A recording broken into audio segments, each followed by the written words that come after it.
A $50 million gift from a property developer will allow Wellington's cash-strapped health board to replace its outdated children's hospital. The surprise announcement was made at the hospital by the Prime Minister Bill English today, but there are questions about whether the upgrade should have had to wait for a philanthropist to step in.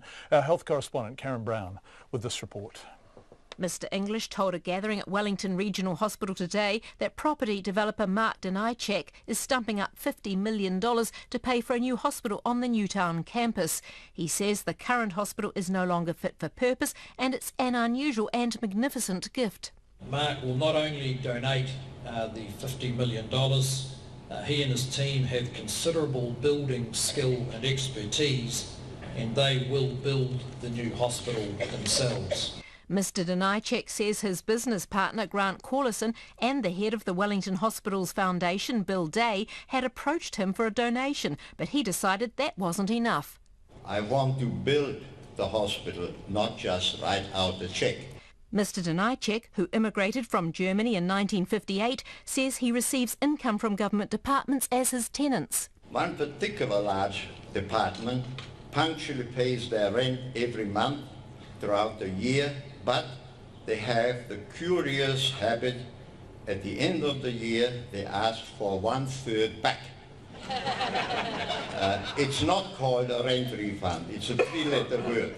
His gift means the existing cramped 35-bed facility with inadequate clinical areas and no family areas will be replaced in about 2 years' time by a purpose-built 7,000 square metre hospital with 50 beds. A senior doctor in the current children's hospital, Ross Wilson, says it's urgently needed.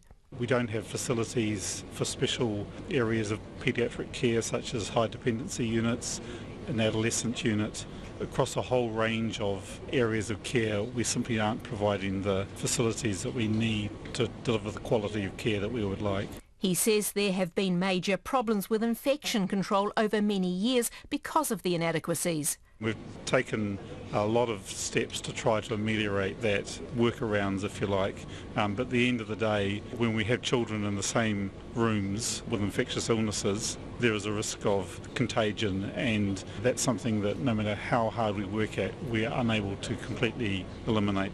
The Paediatric Society President, David Newman, says it's great a new children's hospital is being built, but it shouldn't have had to wait for a benefactor to pay for it.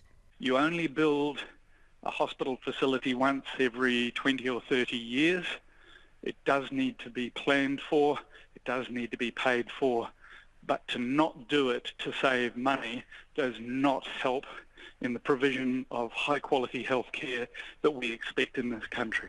Asked whether there's an onus on the government now to spend more, the Health Minister, Jonathan Coleman, says there's always a need to do more. He added the DHB had replacing the hospital in its sights, but it would have been years away. The Wellington Hospitals Foundation expects to raise $5 million for furniture, fittings and equipment, while the DHB will contribute up to $7.5 million to demolish existing buildings. For Checkpoint, Karen Brown.